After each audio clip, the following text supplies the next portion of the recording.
Hubo un tiempo en el que a la Argentina le decían el granero del mundo. Ese parecía ser el destino de nuestro país en la escena mundial.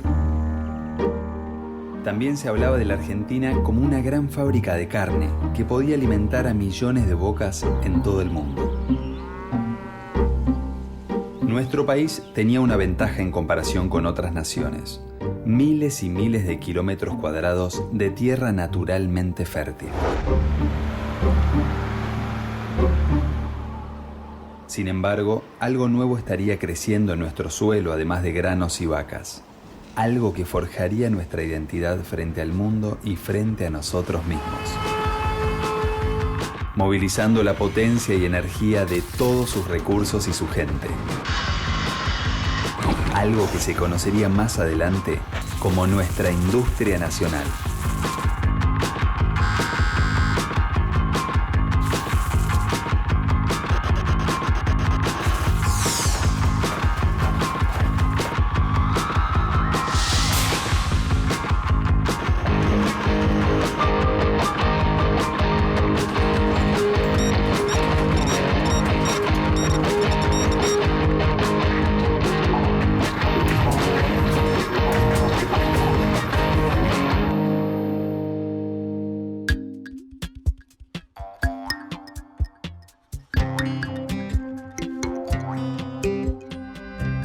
A fines del siglo XIX, las fábricas inglesas irrumpieron al territorio nacional y pusieron fin al viejo esquema artesanal de la colonia.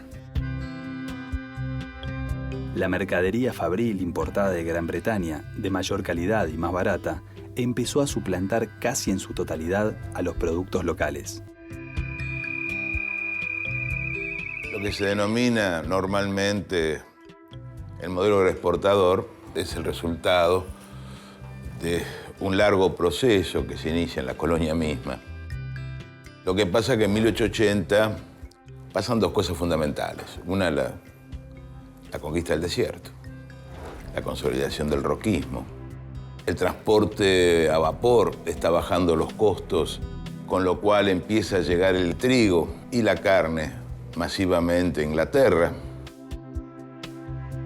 La Argentina es muy exitosa exportando bienes agropecuarios y en la medida que crece su comercio exterior, crece también el volumen de sus importaciones de bienes elaborados, ¿no es cierto? Se inserta de alguna manera en la División Internacional del Trabajo, exportando bienes agropecuarios y importando bienes manufacturados surgidos, sobre todo, como consecuencia de los procesos de industrialización que están teniendo lugar en el hemisferio norte.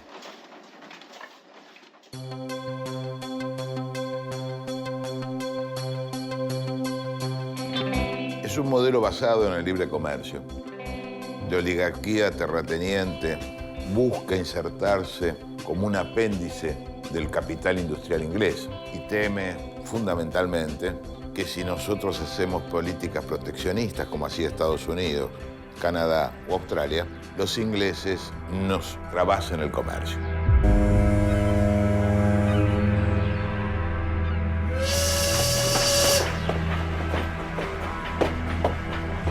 A diferencia de lo que sucedió en otros países, en la Argentina la construcción de la red ferroviaria no ayudó a promover la actividad de la industria local. Básicamente el 99% fue hecho por empresas con capitales de origen inglés. El modelo agroexportador y el trazado de las líneas ferroviarias son fruto del mismo proceso, por lo tanto van unidos. Porque en ese momento el sistema económico nacional se apoyaba solamente en exportar carne y granos. La red ferroviaria argentina tiene una alta densidad de ramales que se utilizaron para la explotación de la agroganadería, que era la base del sistema económico en esa época, con salida en el puerto de Rosario, en el puerto de Buenos Aires y en el puerto de Bahía Blanca. La curva de producción de exportaciones graneras aumenta exponencialmente en forma paralela a la longitud de la red ferroviaria. Por eso, entre 1880 y 1915 aproximadamente, las líneas ferroviarias aumentan de un par de miles de kilómetros y se van a superar los 20.000.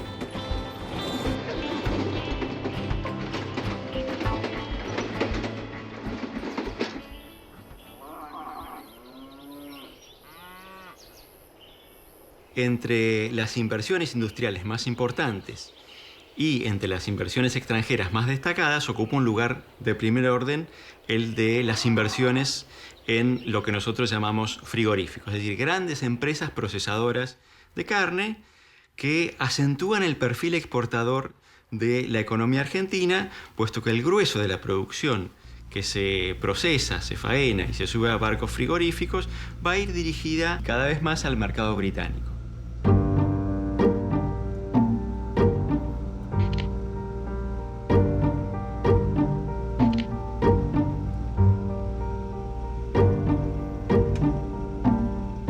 No había por entonces innovaciones tecnológicas que permitieran que la carne se mantuviera mucho tiempo, que se conservara, salvo el uso de la sal. A partir de las innovaciones tecnológicas en Francia, Cotelier y lo que era la cámara frigorífica, Eugenio Terrasson decide reconvertir ese establecimiento saladril en frigorífico. Y su establecimiento pasa a ser el más importante de la Argentina y de la cual va a partir el primer envío de carne congelada en buques que atracan al puerto de San Nicolás rumbo a Europa, particularmente Londres.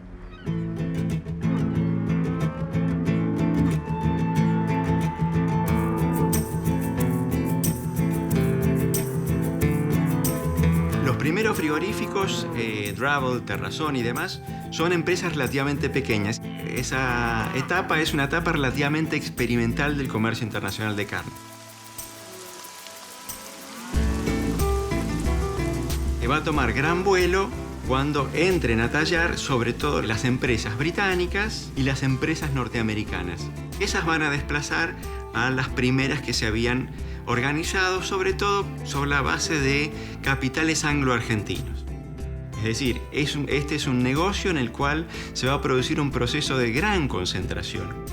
Y esa gran concentración tiene que ver con que el negocio es particularmente rentable para las empresas que controlan no solo la producción, sino que controlan también el transporte en sus propios barcos y la venta en sus propias redes de carnicerías en los mercados norteamericanos. Es uno de los ejemplos más tempranos de empresas multinacionales integradas.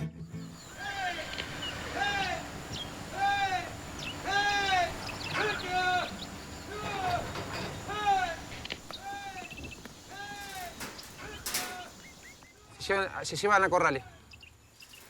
Se pesan los animales. Ahí empieza la labor de nosotros.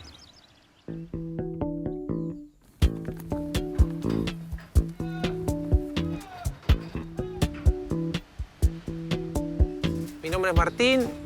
Me tocó el trabajo de encargado de faena. Lo primero que se hace es una limpieza previa para que el animal entre lo mejor posible a faena, lo más limpio posible. Y asimismo, los muchachos cuereadores, al estar mojado el cuero, se puede hacer un mejor cuereado para que los cuchillos rindan mejor. Y después ya vendría la parte limpia, que ya cuando el animal no tiene más el cuero. Pasa por distintos puestos hasta que el animal se hace el último lavado y entra a cámara para llegar a carnicería.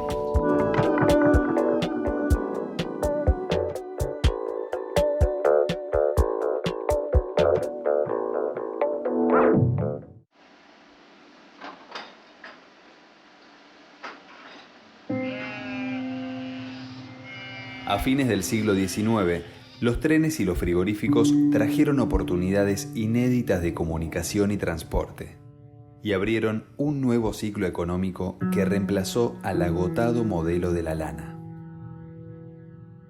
Otro modelo que cambió fue el político. En 1880, Julio Argentino Roca se convirtió en presidente. Empezaba el tiempo de la denominada paz y administración roquista. lo que se ve es que los que orientan el Estado están convencidos de que el sector agroexportador es el motor de la economía argentina y lo va a seguir siendo por un tiempo largo, ¿no es cierto? Es además un modelo basado en la gran propiedad.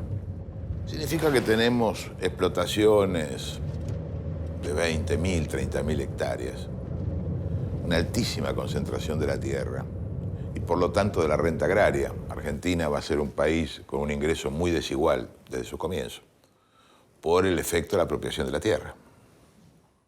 Y la tierra termina de consolidarse, esta apropiación que viene desde el tiempo de la colonia, con la conquista del desierto.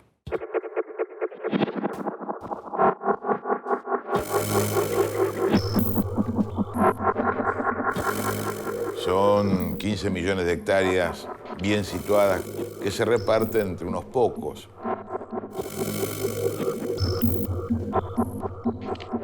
La conquista del desierto, que había sido planteada como una necesidad histórica para la expansión rural, terminó siendo una de las mayores campañas de sometimiento y aniquilación de la población indígena.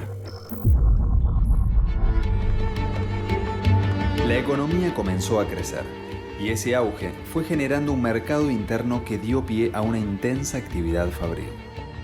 Ya no se trataba solo de los frigoríficos. Aparecieron los ingenios azucareros del norte, los viñedos de Cuyo, las industrias porteñas.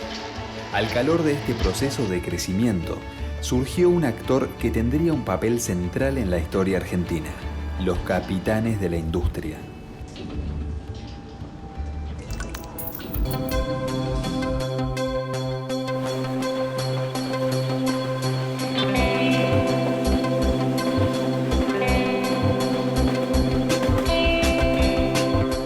Cuando uno mira el tejido industrial argentino que comienza a cobrar forma en el cambio de siglo y se consolida en las primeras décadas del siglo XX, se advierten 2 o 3 tipos de empresas.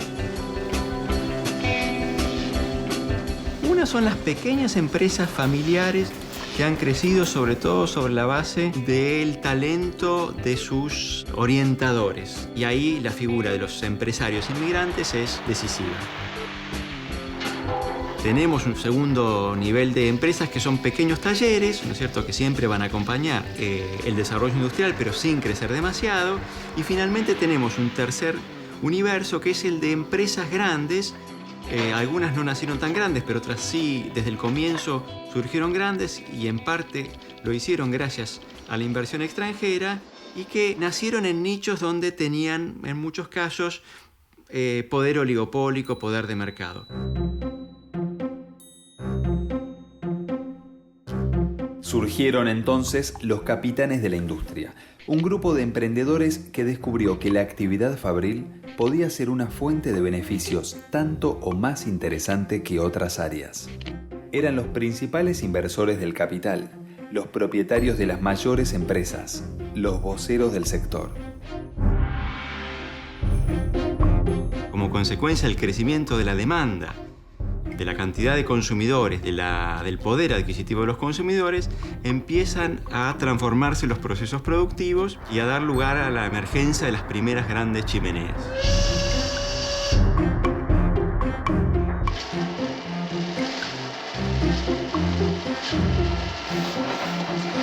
Esta es una industrialización que no va tanto a competir con bienes manufacturados muy sofisticados, sino que se va a dar sobre todo a partir de la elaboración de insumos y materias primas que son muy abundantes en nuestro territorio. Harina, trigo, y eso va a dar lugar a la emergencia de las primeras grandes empresas argentinas, entre las cuales encontramos a Terrabuzzi, Canale, Bagley.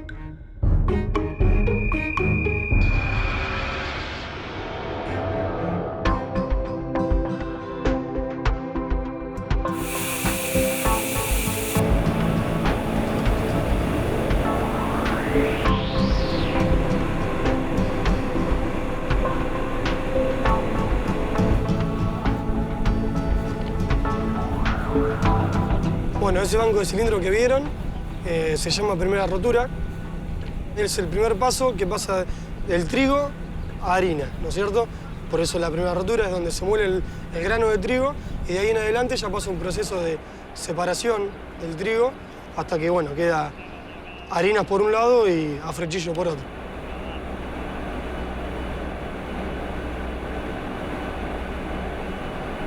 Estoy desde el año 2008 en la fábrica, vivo acá nomás a 30, 40 cuadras de la fábrica. Mi puesto de trabajo es ayudante de cilindrero, estoy en el sector de producción de la empresa y mi trabajo específico es dosificar las harinas y, bueno, estar a disposición del cilindrero en lo que necesite. Dosificar las harinas consiste en agregarles vitaminas, blanqueador, enzimas.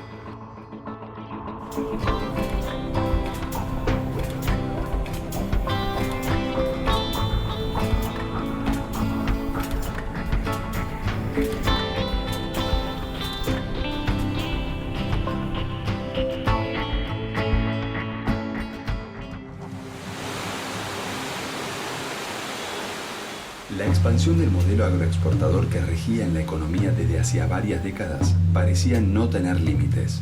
Sin embargo, en 1890, la burbuja estalló.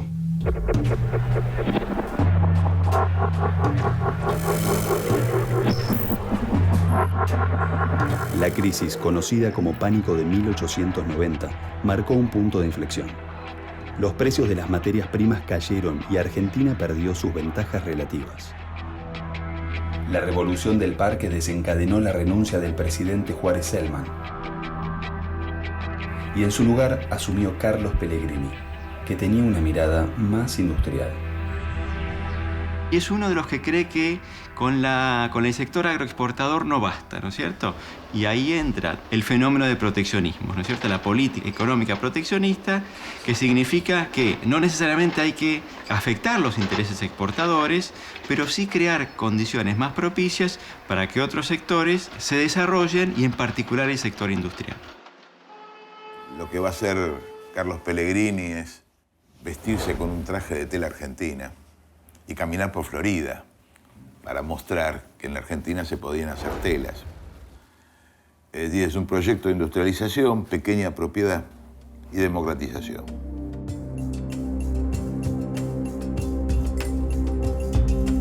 Dentro del grupo de los capitanes de la industria, hubo una empresa que aprovechó más que ninguna otra las ventajas que ofrecía la Argentina de la época: Bunge y Born. Una empresa que, gracias a la ayuda de algunos buenos contactos, se convirtió en un paradigma del modelo agroexportador. Su influencia atravesaría todo el siglo XX. Lo que se va haciendo es mandando miembros de la familia a distintos países para que establezcan, digamos, lo que hoy llamaríamos filiales. ¿Sí?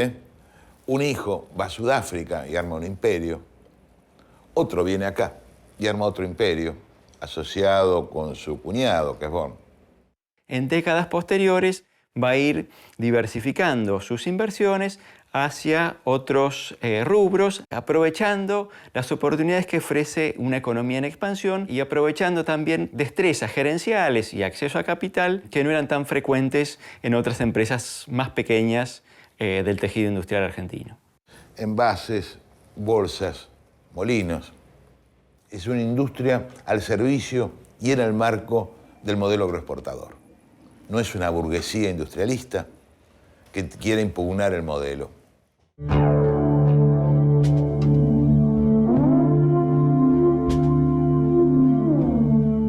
Mientras aquel modelo agroexportador entregaba enormes ganancias a los sectores vinculados a la oligarquía, la clase trabajadora soportaba pésimas condiciones de trabajo. Cansada, la recién nacida clase obrera argentina hizo oír su voz.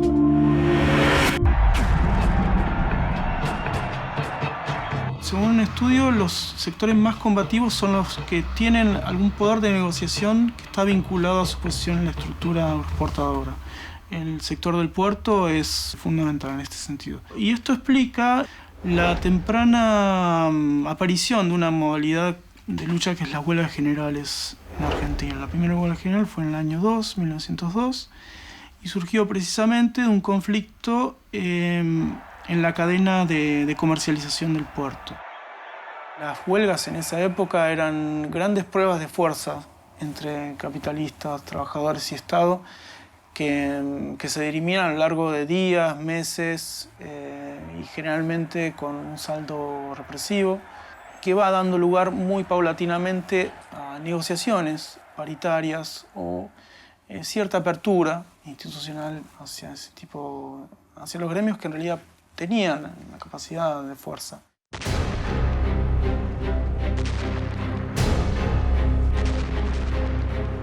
En el plano internacional, la Primera Guerra Mundial puso al desnudo una vez más las debilidades del modelo agroexportador. Cuando se interrumpe el mercado mundial, caso de la Primera Guerra, el desarrollo industrial es tan limitado que lo que se produce es una contracción brutal de la economía. Habían subido los precios, los aranceles eran en pesos, por lo tanto nos invaden de nuevo las importaciones y lo poco que había crecido la industria desaparece, es barrida. La mayor capacidad de producción queda en un contexto crecientemente proteccionista. El mundo de división del trabajo organizado por Inglaterra, que se está despeñando como economía hegemónica, ¿sí?, entra en crisis. La crisis del 29 también hizo su parte, debilitando a un modelo agroexportador que ya tenía fecha de vencimiento. La respuesta de las autoridades económicas argentinas es anudar lo más estrechamente posible lazos con Gran Bretaña, ¿no es cierto? Proteger ese mercado que era fundamental, sobre todo para los productores de carne.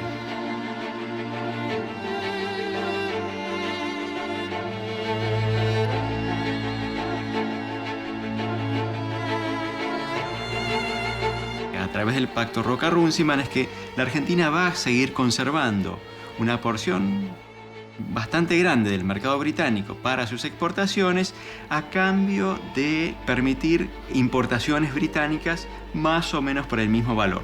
Le bajamos los aranceles a 235 productos ingleses. Nos obligamos a mantener las importaciones inglesas de carbón para los ferrocarriles.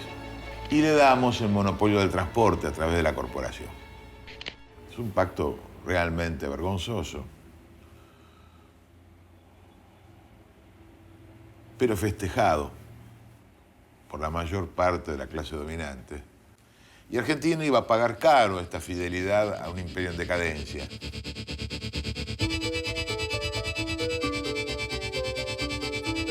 A comienzos de la década de los 30, la Argentina se enfrentó a la necesidad de reorientar el modelo agroexportador. Entonces ahí la Argentina tuvo que, primero a tientas y luego de modo más consciente, promover cambios que apuntaran a dejar de depender tanto del crecimiento del sector exportador, suplantando la producción importada a través de lo que se denomina habitualmente el proceso de industrialización por sustitución de importaciones, y un poco más tarde, desde los años 40, sobre todo del peronismo, con una expansión muy marcada del consumo popular, motorizado por un incremento de los salarios reales de los trabajadores. Es que están surgiendo nuevos actores sociales. Una clase obrera que ahora depende para su trabajo de que se mantengan las barreras aduaneras. Y también surge una burguesía que, igual que la clase obrera, depende de la barrera aduanera para subsistir. Entonces han surgido dos nuevos actores cuya articulación va a dar el peronismo.